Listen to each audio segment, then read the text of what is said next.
Hello friends, welcome back to the channel. Today we are going to be doing a fun little mini series on this channel that I have seen so many people doing in the past. I first saw Ellen Catherine doing this and I was just like, I need to do this because it helps me get through series essentially. But basically we're going to start, continue, and finish a series. Now the point of these videos is for me, one, I don't mind how many series I'm in the middle. I have a lot of them that I need to start personally. So basically I came up with this idea to, you know what, let's start a series and we can also continue a series and then in turn finish a series. Sometimes we'll have all three of them. Sometimes we'll maybe only have two. It just kind of depends on how many series I'm either in the middle of starting or needing to finish up. So yeah, that's basically what this is going to be about. Today we are going to be doing all three. We're going to start, continue, and finish a series. And these are the books that I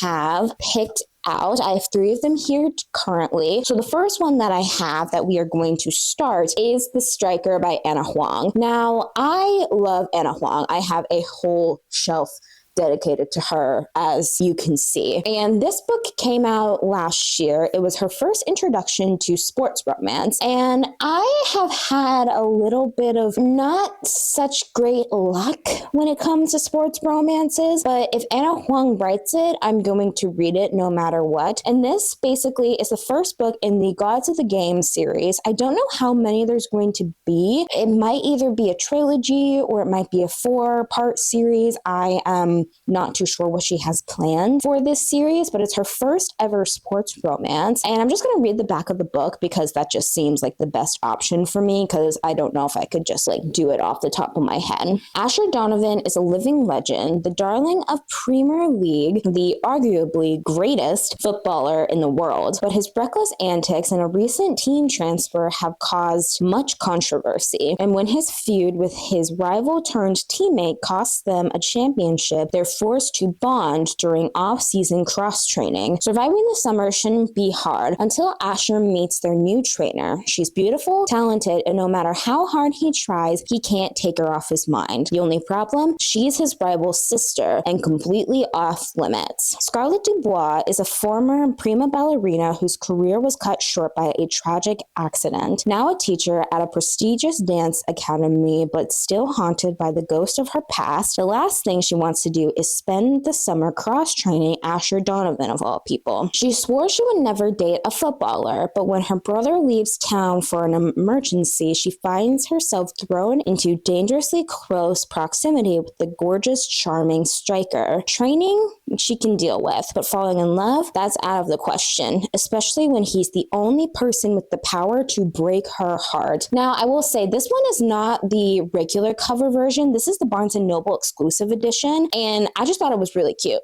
I thought it was really, really cute. I don't have any of the Barnes & Noble exclusive things of her other books. So I'm like, you know what? Might as well do it with this series. Might as well. But that's the first book. This is the one that we're going to be starting the series. And then the second one that we have, we're going to be continuing on with the series. And that one is If It Bleeds by Stephen King. Now, If It Bleeds is basically a collection of 4 short stories that are in the Holly Gibney series. And if you guys are familiar with Stephen King, you guys would have met her in the Mr. Mercedes trilogy, and now she has her own series with The Outsider, If It Bleeds, Holly, and then Never Flinch, which I believe is the 4th one in that series, and it recently just came out. So the back of this book basically says, Stephen King's novella are their own dark treat, briefer but just as moving and enduring as his longer fiction. Many of his novellas have been made into iconic films, including The Body, Stand By Me, and Rita Hayworth, The Shawshank Redemption. King's spectacular range is on display in the 4 iconic tales in If It Bleeds. In the title story, Holly Gibney from the Mr. Mercedes trilogy and The Outsider must face her fears and possibly another outsider, this time on her own. In Mr. Hargan's Phone, an intergenerational friendship has a disturbing afterlife. The Life of Chuck explores how each of us contains multitudes, and in Rat, a struggling writer contends with the darker side of ambition. If one of King's great concerns is evil, there's plenty of it, and If It Bleeds, there's there's also evil's opposite, which King's fiction often manifests in friendship. And King reminds us that life's quotient pleasures are even more glorious because they are fleeting. The outrageous good fortune of a beautiful blue day after a string of gray ones, the delight of dancing when every move feels perfect. It's in these moments that King's ability to describe pure joy rivals his ability to terrify us. So yeah, this is the second one in a series, so we're going to be continuing on with the series, obviously. I don't know how long he's going to make that series, but you just never know. And plus, I've never read any of like Stephen King's novellas, so I'm excited. And then the last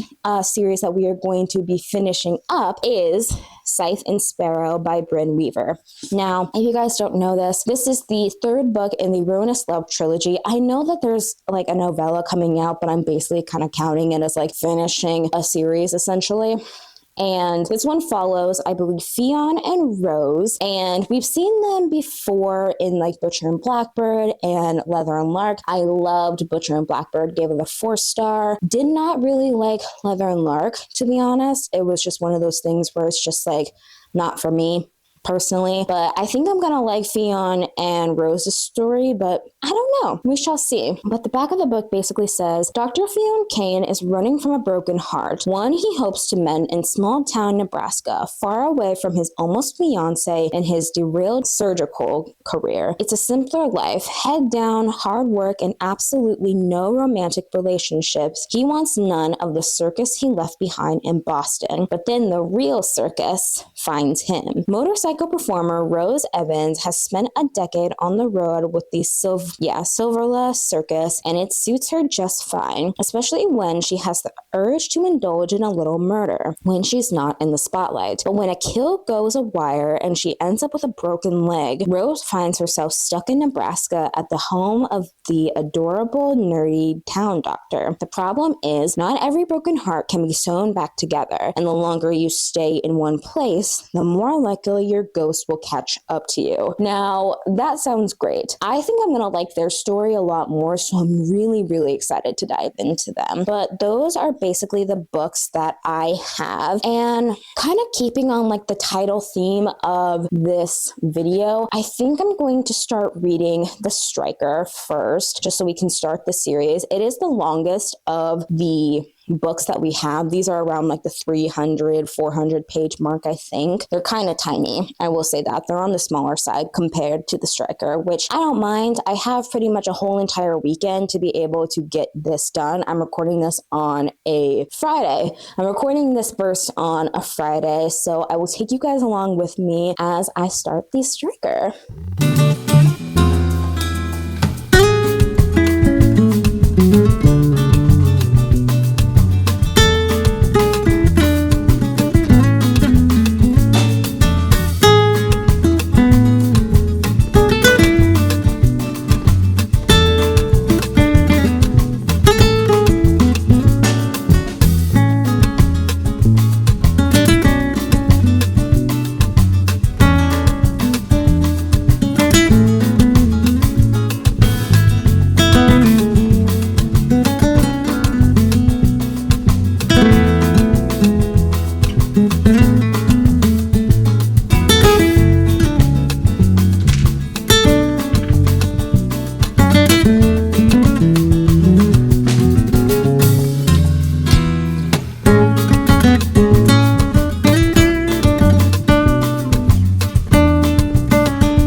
Friends, so it is like maybe like a day and a half since the last clip, but it hasn't been a day and a half for you guys, and I am on chapter 28 of The Striker. I'm about this much through, and I'm like, I like put it into Goodreads, and I think I'm at the 45% mark. It's close to 50%, so whatever like that one is and such. And I tell you what, I'm liking this. I'm liking this story a lot. I mean, I figured I would kind of like it because of an element that I don't usually see in books a lot. So I'm a dancer. I danced for about like 15, 16 years. I continued to do it in college for a little bit, but I'm stopping this year because my body just can't handle it. And one of the main characters, she is a dancer who is dealing with like chronic pain and stuff from her past. And I think that's a really fun element to kind of see with the dance stuff and different stuff like that. And there's a bunch of different elements that are coming into this when it comes to how it feels to be dating a really, really like famous person in either a sport or as like a pop star, how you like come to terms with dating someone who has a very, very public image. And I think that stuff is really kind of interesting. And I will say, I'm really liking Scarlett. I'm really, really liking Donovan. I don't know if he's my favorite of the Ana Huang men, but he's definitely up there with like Dante and like Christian and such, but yeah. And there was also something in here that was kind of like, I don't know, something in this book is kind of throwing me off. I don't know whether or not it's the pacing, but I know that this is Anna's first like thing at doing a sports romance. And I tell you what, I will read anything this woman writes, to be honest, because of just the way that she's able to convey things. But for some reason, this one kind of almost feels like a toned down version of Anna, but I'm not too sure what exactly is going on. I'm still liking this. I'm liking this story a lot. It's sitting in like the 3.5 to 4-star camp right now, and maybe that'll change as I keep going on in the book, but we're like at like page 270. And I tell you what, I am a firm believer that each author does their own thing for their own storytelling, and why she felt like this book needed to be 500, almost 600 pages, like 590 pages, I think to be exact, but I can't remember off the top of my head. Some things in here, I feel like it could have been cut out, but I can understand why she kept them in the first place. Like, I will never not tell an author to like, you need to cut this out, because one, I can't speak on other authors and their writing style. I wouldn't be able to do that for my own novel itself. If like other people were telling me like, hey, you need to cut this down, if it's like maybe with like my editor and thinking that the story would flow better with that, then yes, I will listen to them. But just like random people on the internet, I won't really listen to them because they're not the ones that are actually writing the story. That's just my update. I am liking this. I pretty much binged this the majority of the day today and a little bit yesterday. And I didn't record any of my reading today because basically there was a whole fiasco in the house with just the plumbing and just things that I just don't want to get into, to be honest with you, because I just don't want to think about it. So I've been kind of reading this a little bit off camera, but I will probably read this with you guys tomorrow. I plan on trying to get this done either tomorrow night or in the afternoon because I have about this much left. Like I said, I'm 45% of the way in. I'm really, really liking the story, and I figured I would, but I just wasn't too sure how I was going to like it because I've had really, really bad luck with sports romances in the past. Some of them have not lived up to what I was expecting, and just the storytelling was off. But this one actually feels like it's talking a lot about the sports, but it's in a very palatable way to where people who don't understand football, aka soccer, we call it soccer in America, but in the UK it is football. That's the proper way you say it. It feels like that I'm kind of understanding the rules and kind of understanding the politics when it comes to this, like that type of stuff. So I think it's really nice reading that. Like I said, really kind of enjoying this story. Finally got a little bit of romance bits and kind of understanding where the relationship's going to go from here. And I tell you what, something I want to add is she's also kind of taking a leaning approach more towards everyday stuff and kind of more like on the relatable side. If that makes any sense. I don't know if that makes any sense whatsoever, but that's what I'm kind of feeling from what she's putting into this book right now. And I'm excited. Like I said, I love Anna, but I also don't hold her books to too much of a high standard because I don't know if I will love them as much. Like you guys didn't see me read this and such, but like last summer, I started off with the Kings of Sin series, and King of Wrath, I wasn't too sure if I was going to like it. Loved it. Gave it a 4.5 star because I didn't go into it with any expectation, and I didn't go into any expectation with this. I knew that there would be elements that I would like specifically with the dance stuff being talked about, but I didn't go into it with like, oh, I know that this is going to be a 5-star, because I don't know about you guys, but I don't do that with books. Even with my favorite authors, I don't do that, especially with Anna, because I can either connect with certain couples on a different level. I can connect with certain characters while also not connecting to their love interest and things like that. Because of the way that Anna writes her romance, she always does different couples, and the way that she does these different couples is different because they are different people, and you can either connect with people on a certain level or you can't. So that's what I'm feeling with this. Overall thoughts are very, very positive. Just a couple of qualms here and there. Right now it's sitting in the 3.5 to 4 category, and you guys will probably see a time lapse of me reading the rest of the book, and I will see you guys in just a little bit.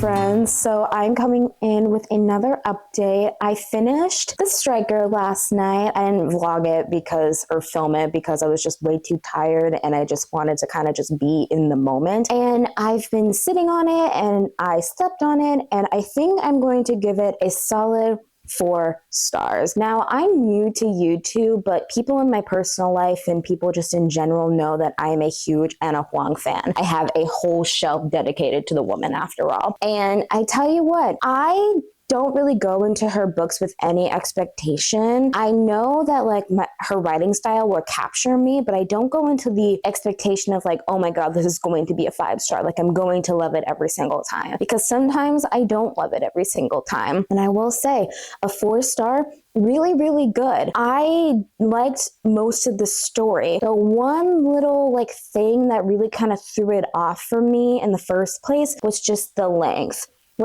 I tell you what, I don't mind lengthy books that much, especially if it comes to romances, if it's done properly. There were a couple of different sequences in the beginning that kind of had me deterring from reading this book. And I hate saying that because I loved reading the book and just getting to the end in general. We finally got a little bit more of her flair that she does when it comes to her couples. And I tell you what, I'm saying this and this is a negative thing, but the positive thing, I really liked the growth of the characters and how she's exploring a new subject when it comes to romance. With this one, we're exploring a sports romance, two athletes for different sports and their struggles with their past and their traumas of the past, and seeing them both grow from this for each other was also beautiful to see, along with the female friendship and the guy friendship as well, and seeing so many of the cameos from Kings of Sin and the Twisted series and other things like that. It was so fun to just kind of see that. But the actual storyline itself,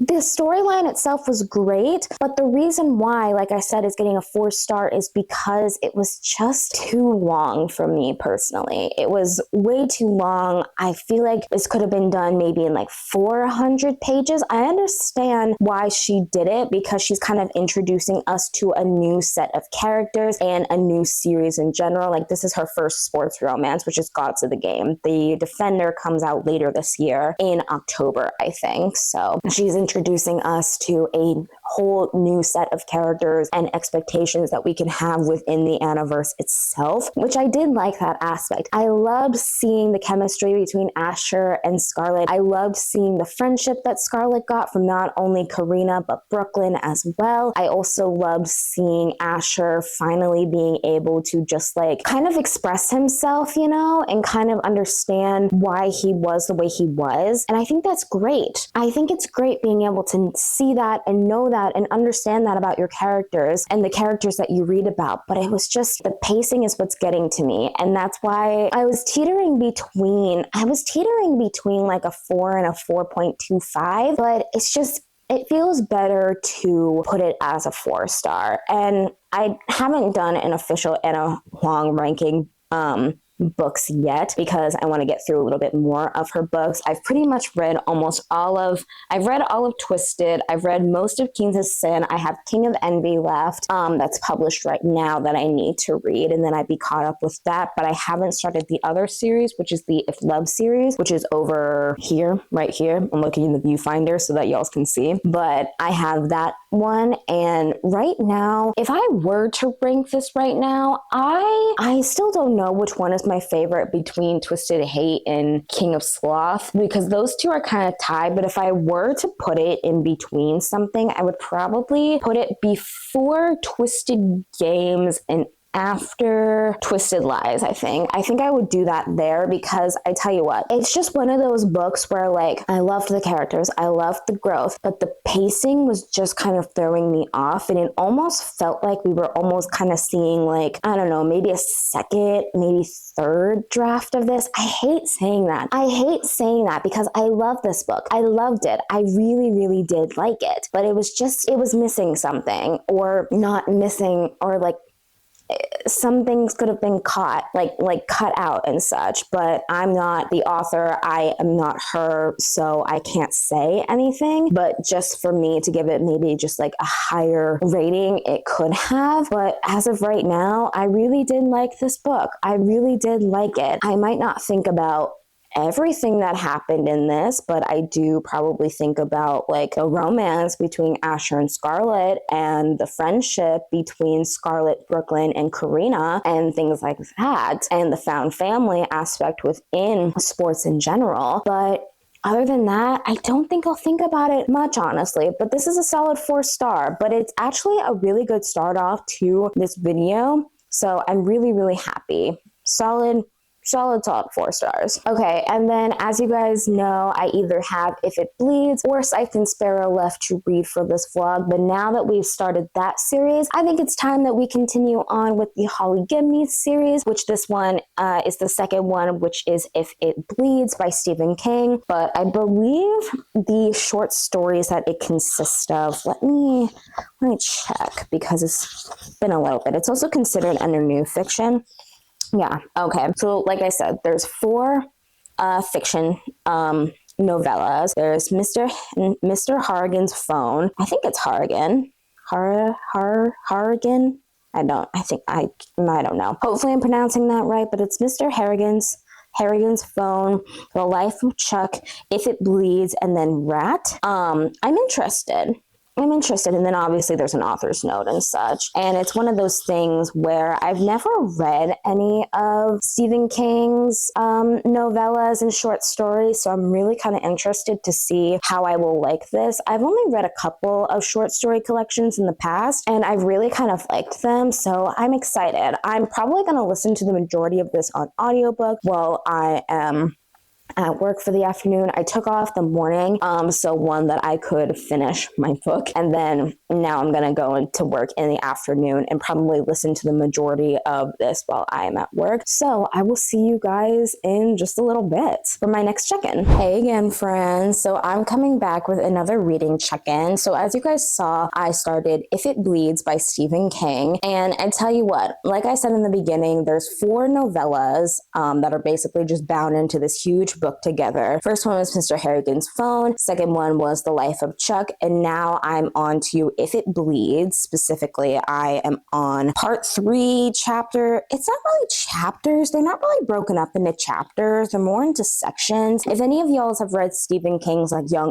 older novels, or just in general his other fiction works, you'll understand why it's broken up this way. I don't know how to explain it, but he's always done that with his books, at least for the ones that I've read in the past. But I've pretty much gotten maybe 40% into this book. I don't know how much. I think actually last time I checked on Goodreads, I think I was about 38% in, and I already finished Mr. Harrigan's Phone and The Life of Chuck. Wow, that took a while for me to do and such. So I kind of want to talk about those ones right now, but I will come back probably with my full thoughts of when I actually finish the book itself. So I want to start off with Mr. Harrigan's Phone. That one was really good. You basically follow this kid named Craig.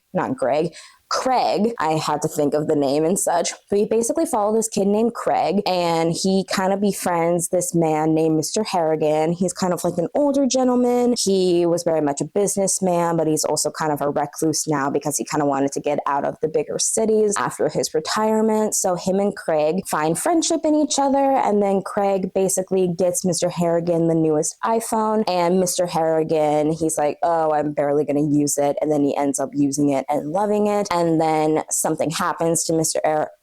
Harrigan, and Craig is kind of grief-stricken, if that makes any sense. He's just kind of going through the rest of his life while still thinking about Mr. Harrigan's phone and the impact that Mr. Harrigan had on him as a kid. And it was really kind of an interesting read. I did not know what to expect, but because I feel like when it comes to short stories and novellas, things can kind of feel very, very rushed because one, you don't have as much time and you don't have as many pages and words to be able to tell a proper story, because it's just meant to be a little tiny story essentially. And I think he did a really good job with Mr. Harrigan's Phone. So I will say that. And I was like, oh, that's really good. I didn't expect to love the characters as much as I did in that one. And if I were to rate the novella individually, I'd probably give Mr. Harrigan's Phone a 4-star. As of right now, that might change, but we shall see, to be honest. And then the second one that I finished after that was The Life of Chuck, and which got me started into If It Bleeds earlier this morning. I was listening to it while I was getting ready because I need to go to work in a couple minutes and such, so I'm kind of quickly filming this clip before I forget,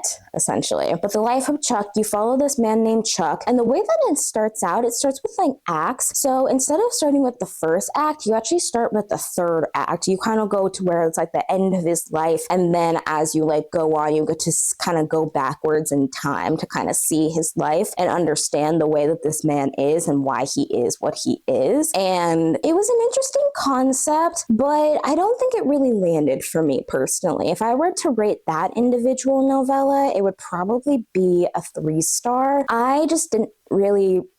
It was okay. There were some parts of it that I liked, but am I gonna completely remember it, if that makes any sense? No, I don't know if I'm gonna remember The Life of Chuck. And then for the namesake of the book, If It Bleeds, we got into the novella of If It Bleeds. This one is dealing with Holly and her stuff with the Finders Keepers agency and that type of stuff. And you kind of start out the book with a bang, something dramatic happened. Not the book, but you kind of start the story with a bang because something bad happens in a state that's far away. She's based in Idaho, I believe. And there's something that happens at a school in Pennsylvania that's really, really bad. And it kind of starts it off. And then Holly, she kind of gets dragged back into this type of thing. I'm thinking right now, I don't really know. Like I said, I'm on part 3, section 3. I'm just going to call it section 3, to be honest, because I have no idea how else to describe it. I've tried to figure out how to describe that shit for years, but it just never comes to me. And when it comes to the storytelling, I think this one is the longest novella.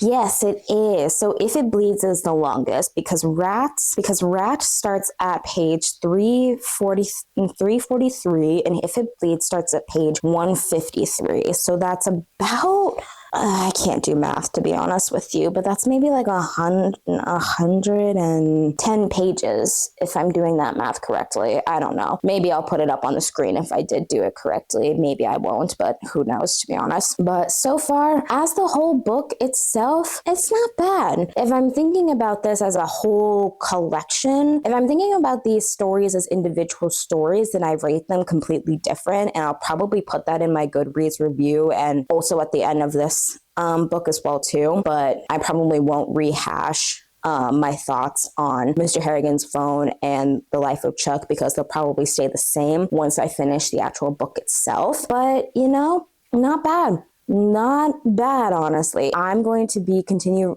listening to this book while I'm at work, and I'll probably take you through the last story, which is The Rats. So we shall see. But yeah, I will see you guys in just a little bit, and probably when I am done reading If It Bleeds.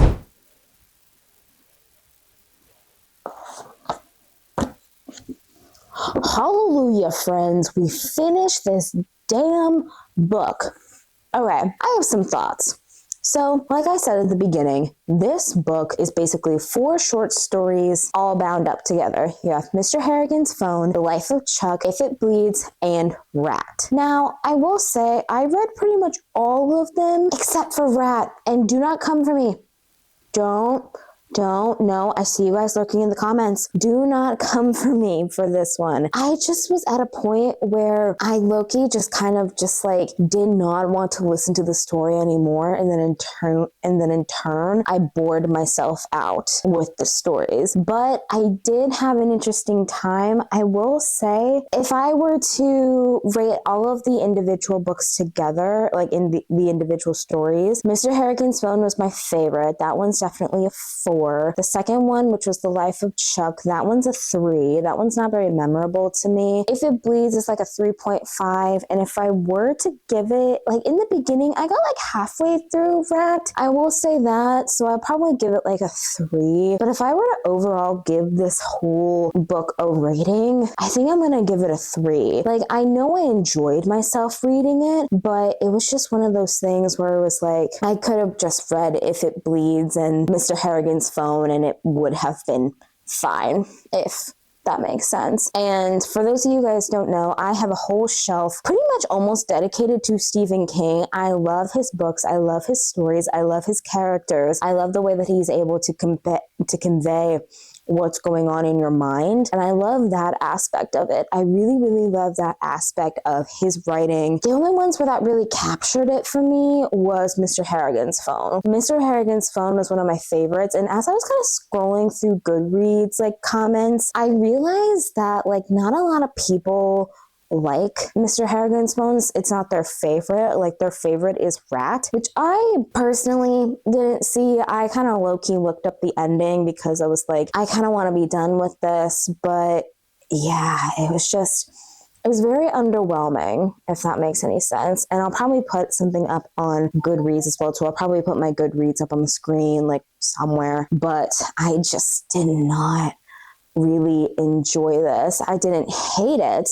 I just didn't really enjoy it. So I'm a little bit disappointed. And I tell you what, I've only given one other 3-star to a Stephen King book, and that was Insomnia. But I read that a long, long time ago, and I don't know if I would like it nowadays or maybe not like it nowadays. I see it. It's staring at me on my shelf right now. But one of those things where it was very underwhelming. I didn't really enjoy most of the stories. They were not really very memorable to me. The only one I probably am going to be thinking about is Mr. Harrigan's Phone. That one creeped the hell out of me. And yeah, just that stuff, to be honest. But I do love to say that we've checked off one other book in a series. So I only have 2 books left in that series, I believe. But yeah, this one's a 3-star.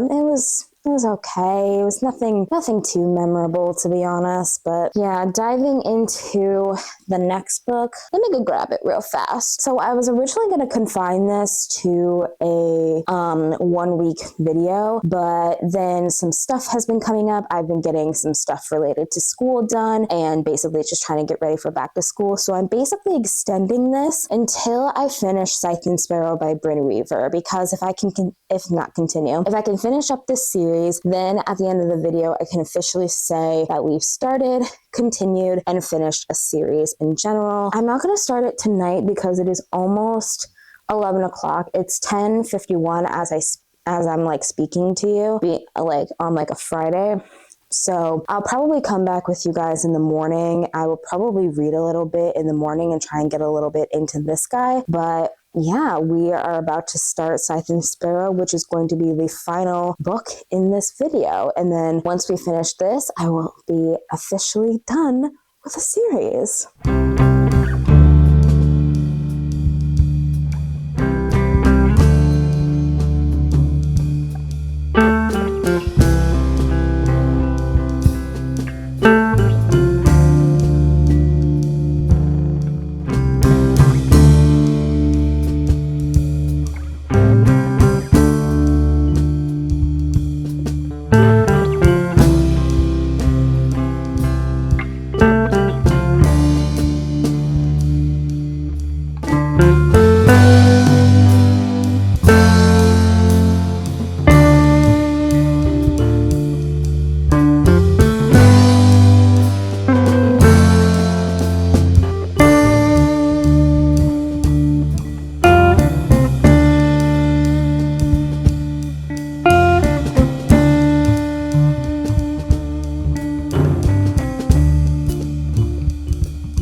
Hey guys, so I'm coming in to check in. As you guys saw me reading a little bit of Scythe and Sparrow before I went to sleep, and I'm currently I'm 36% of the way in, and I will say I'm liking the vibes a lot more than Leather and Lark. I was really worried that like I might not like the characters as much, but honestly, out of all of the characters and kind of being in their mindset, I really like Rose as a character, and I also really like Fionn as a character. And the differences between like their book and like some of the other books, like specifically with Rowan and Salone's book and Butcher and Blackbird, they are both serial killers who kill other serial killers essentially, and being in their heads was more interesting because they like to let their dark side flow and just like be able to just kind of like be content with it. They knew for a long time that they had this dark side, and they knew that they were okay with letting it show, but obviously enough to not get caught. And then in Leather and Lark, both Lachlan and Lark both had dark sides, and Lark was really good at like being able to like see that like she has a dark side, even though she's kind of portrayed as being like this nice woman, but she does have a dark side. And then with Lachlan, he obviously has his dark side, but he does it because that's his work. He's a contract killer in his book. And Lark, the way that she describes herself, she doesn't describe herself as a serial killer. She describes herself as a multiple deleter, which I think is so funny to me. But then with Scythe and Sparrow, both of them are a little bit different. Rose is more on the motorcycle stuff. She really doesn't. She kind of gives, this is kind of like a little bit to the plot, but it's not like a major spoiler. But basically at the beginning of the book, you see Rose kind of taking on a little bit of an initiative to kind of give women an outing out of their abusive relationships. And in the beginning, it's told that she has kind of been a little bit more on the sidelines, but she wants to take a little bit more of a bigger role, if that makes any sense. And basically she goes to kill this guy, and it goes horribly wrong, which is why she ends up with a broken leg and why she ends up meeting Fionn in the first place. And the way she's talking about this, like she also, in the last chapter that I read, she also did another murder, essentially. And Fionn was like, I don't want to help, but also at the same time I do, because we learned something kind of interesting. The Kane brothers, like Rowan, Lachlan, and Fionn, they came here from Ireland, like to America, essentially, from Ireland to basically escape the demons of their father. And you learn kind of something a little bit interesting about Fionn and how he, out of all the brothers, he's the one that's tried to suppress this dark side of him because something happened in their childhood that he was the main kind of catalyst to why they left Ireland. Because I'm not going to spoil it because that would just defeat the point. It's kind of hard kind of talking about series that you're in the middle of without spoiling them, because they're interconnected, but they follow their own people. They follow their own couples. But with Scythe and Sparrow, I'm really liking the pacing of the story. I'm really liking their dynamic. Rose is just she's a flirt. And I love that. And I love how like she makes Fionn blush. Same way that Fionn makes Rose blush, but not as much. Like out of all of the brothers, Fionn is the cutest in my opinion. He is very much a little bit on the golden retriever side, but he also has this darkness to him, which I love, which I didn't know that I could love. But that's kind of all I have to say for now. I'm going to listen to the majority of it while I'm at work. And I will say it might be a little bit until I catch up with you guys, because this week I have a very, very busy week. You guys will probably see that, but on Wednesday I'm going to a concert with one of my good friends from like high school and like middle school age, is where we first met. So we're going to that concert, and I'll probably take you guys along with me, but it's not going to be in this vlog. It's going to be in just like its own separate vlog, because I'm like, you know what, might as well vlog the experience. So that's what I'm doing, and maybe y'all will like it, maybe you won't. But that's basically all I have to say on Scythe and Sparrow. Really, really liking it, but I will check in with you guys when either I am maybe like 70% of the way through or I finish the book.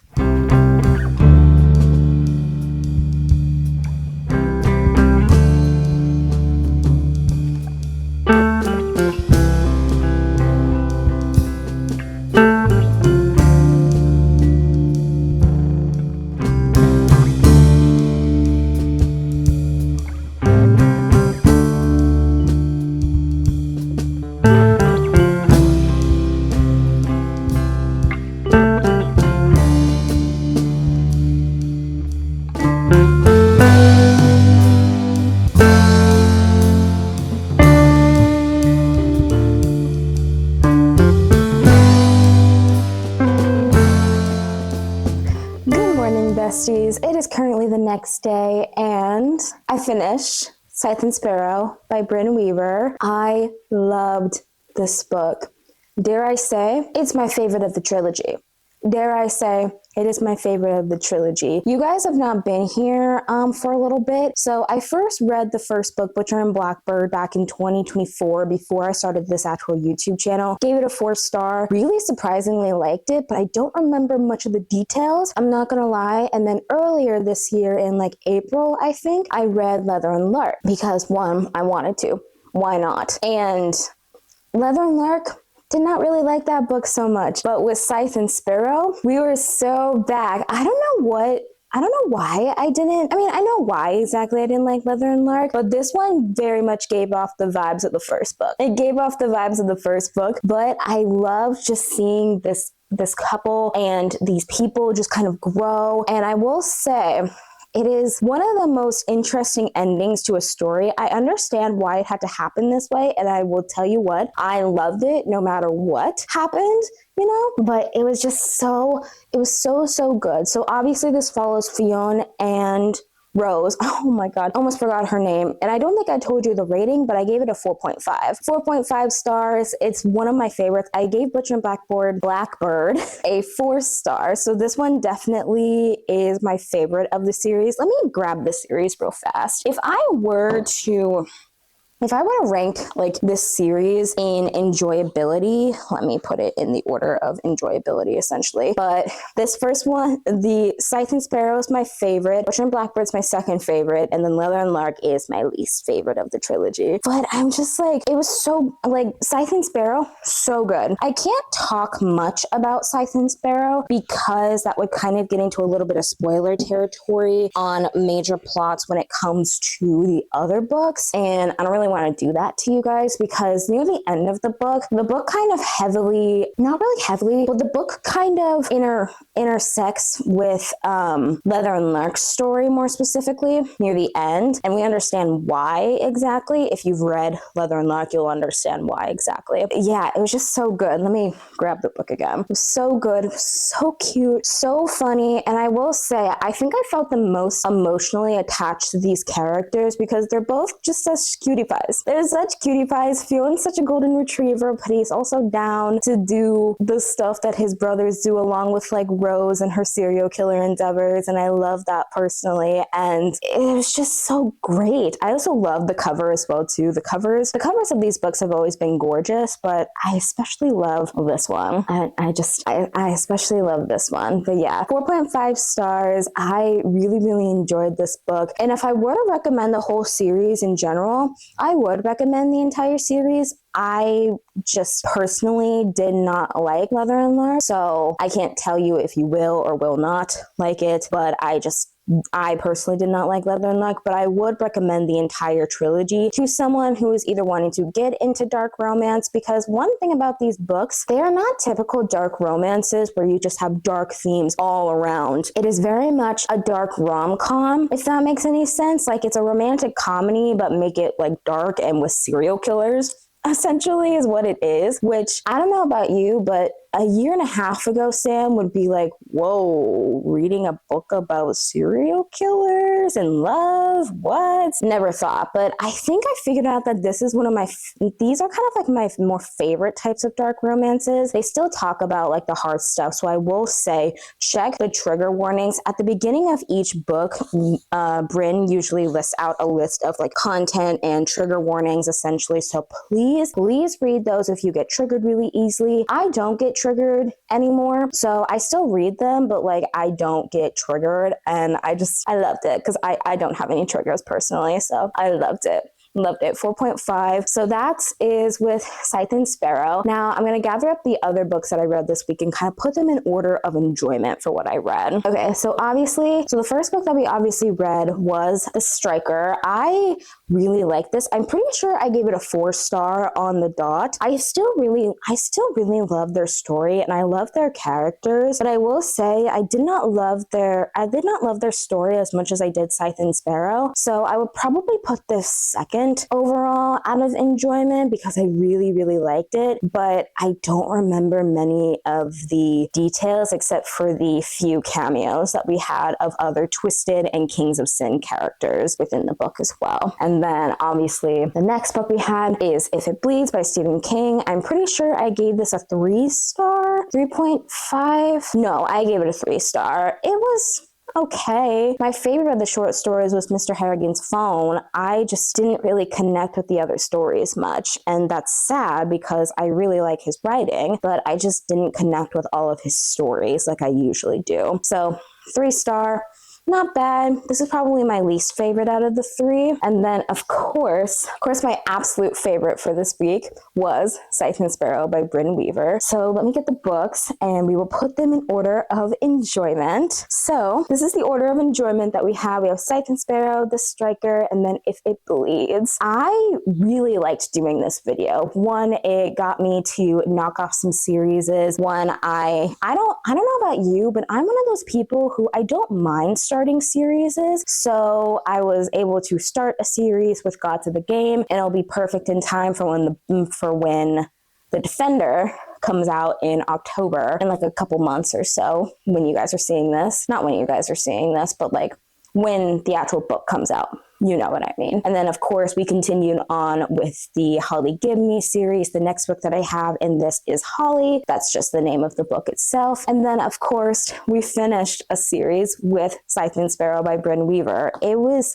so fun. Now I will say the video is not going to be quite over yet because I want to take you guys along with me to update my series tracker. So let's head over to my computer and let's update my series tracker. Okay, besties, so we have now moved over to my desk. I have now acquired glasses and I'm going to start just updating my series tracker. I'm going to hit the record button right now, and if I time this out right, y'all should be able to see it on the screen currently. So the way that I do my series tracker is I just do it through Notion, and I kind of took this off of bestie Jamie Foxx's idea and such, where she had the series name, the name of the author, the next book in the series status, whether it's unfinished or complete, the genre of the series, the reading status itself, how long the series is, the books read, and also books remaining in the series. So I have a bunch of different buttons right here. I have the need to start, in progress, complete, DNF, and then I also have what the book series look like in their full form, essentially.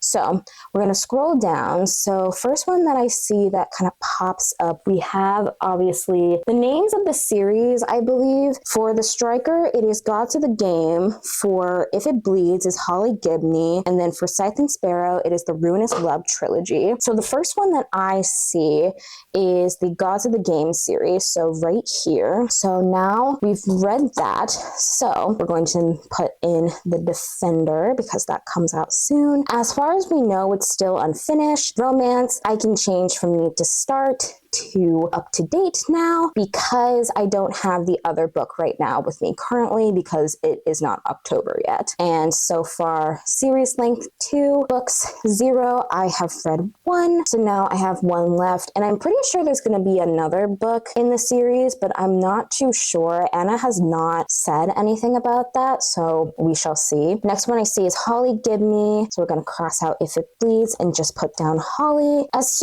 far as I know, it's unfinished, but I'm not too sure. I don't know if he's going to continue on with Holly's story. He might, but I'm not too sure. And then Ready to Continue. I need to buy the next one in the series because I don't have the physical copy of Holly yet. So far, there's 4 in here right now. I can change the 1 to the 2. So now I have 2 books remaining left in that series. And then the last one that I have is the Ruinous Love Trilogy. There it is. So now I can just completely cross out Scythe and Sparrow and leave that blank.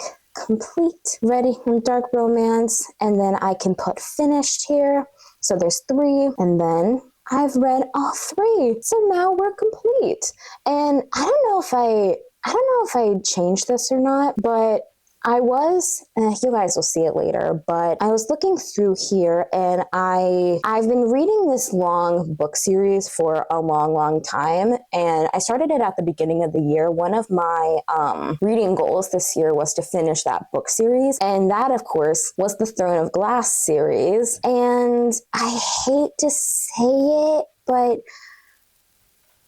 I DNF'd it. I DNF'd Queen of Shadows at like 12% because every time I tried to pick up the book, it's just, I couldn't pick it up personally. It was just one of those things where it was just too much, and it's just like, oh God. It was just one of those things where I'm like, oh my gosh. But also I kind of want to take you guys through things of like need to start. So these are all the book series that I want to start. They are either on my shelf or they're in my Kindle Unlimited library or just on my Kindle in general. I'm also kind of scouting out for what book series I can start next for this series. And then of course I have these in progress ones. My favorites of the one is probably Chestnut Springs or Kings of Sin, more than likely. I have King of Envy that I need to read. I almost read that for continuing on with the series in this video, but decided against it. I've only completed a handful of series. I don't mind being in the middle of series, so I'm not really in a hurry to either start or finish a series. I will just like do whatever feels good to me. And then these are the series that I've DNF'd essentially. Like But yeah, these are all the series that I have. I have 49 in total. I need to start about 20 of them, and probably more will be added to the list as I find more series in the future. I'm in the progress of 16, so I'm in the middle of 16 right now. And then, of course, to complete my completed ones, I have 6, and then my DNF one is 7. But yeah, that is my series tracker. Let's hop out of here and I will go to the outro of this video. All right, so that is the end of the video. I really hope you guys enjoyed it. Please let me know if you do like these videos. This was really, really fun for me to make, so I really want to make it in the future. Maybe it could become a monthly thing or just whatever. I really, really liked doing this. I liked being able to start a series, being able to continue, and also potentially finish a series. But this series is kind of going to be kind of like an ebb and flow of things, so maybe I won't be able to finish a series, so maybe it'll just be a start and continue. Maybe it'll be a continue and start. Maybe it'll be a start and finish a series. It just depends on how I'm feeling about this series. But yeah, I'm hoping that this little mini series kind of like takes off, and I hope you guys really enjoy it. If you like me, please, please, please subscribe. It helps me know that you guys actually want to come back and that you guys actually love my content. Leave a like on the video as well too. And if you made it this far, leave an emoji of a bird. Leave me a bird emoji for Scythe and Sparrow. Leave me a bird emoji saying that you made it all the way to the end of the video. I love you guys so much. All of my links are down in the description down below. Maybe it'll also be popping up on the screen as well too. But I hope you guys have an amazing day, week, month, and year. See you later, friends.